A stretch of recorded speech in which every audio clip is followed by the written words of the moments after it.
ఇలా థియేటర్లల్లో కిక్కిసరలాడుతుంది. టికెట్లు దొరుకుతలేవు, దద్దరులుతున్నాయి. కేవలం 4 కోట్ల నుంచి మొదలెట్టి ఇవాళ సుమారు 20 కోట్ల వరకు బాక్స్ ఆఫీస్ కలెక్షన్ చేస్తున్నదనంటే, నిజంగా చెప్పాలనంటే స్టాండింగ్ ఒవేషన్స్ వస్తున్నాయనంటే రావా. ఆ అవతారం ఏ అవతారం తెలుసా? రుద్రావతారం, నృసింహావతారం. స్తంభాలను బద్దలు కొట్టుకుంటూ భక్తుడిని కాపాడనీకే వచ్చిన ఆ భక్తజన జనార్దనుడు, కరెక్ట్గా చెప్పాలనంటే. జై శ్రీ నరసింహ అని చెప్పి థియేటర్లన్నీ కిక్కిసరలాడుతున్నాయి ఫ్రెండ్స్. ఇలా న్యూస్ ప్యానళ్ళలో సెటర్ లేనికి ఎవరు లేడిడా. ప్రతి స్క్రీన్ మీద జై నరసింహావతార్, మహావతార్ నరసింహ అని చెప్పి నడుస్తున్నాయి.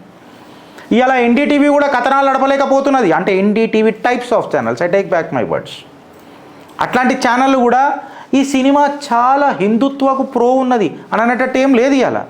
ఇలా బీబీసీ ఒక కథనం నడుపుతుంది కదా వెనకటికి, అట్లా కూడా ఇవాళనే హిందుత్వం గుర్తొచ్చిందా హిందువులకు అననే దాంట్లో కూడా లేదు. నిజంగా చెప్పాలంటే ఒక షాక్కి గురైనరు. ఈ ఉర్దూవుడ్, బాలీవుడ్ ఇదంతా షాక్కి గురైనరు. వెనకటికి మాట్లాడినరు ఓ పెద్ద వాళ్ళ సేవియర్లని, క్రిస్టియన్ సేవియర్స్ అని, ఆ సేవియర్స్ అని, ఈ సేవియర్స్ అని. I'm not against any religious cinemas, I'm not against. Chinese monkey Kings కూడా వచ్చినాయి మన దేశంలో, ఇట్లాంటి సినిమాలు కూడా వచ్చినాయి.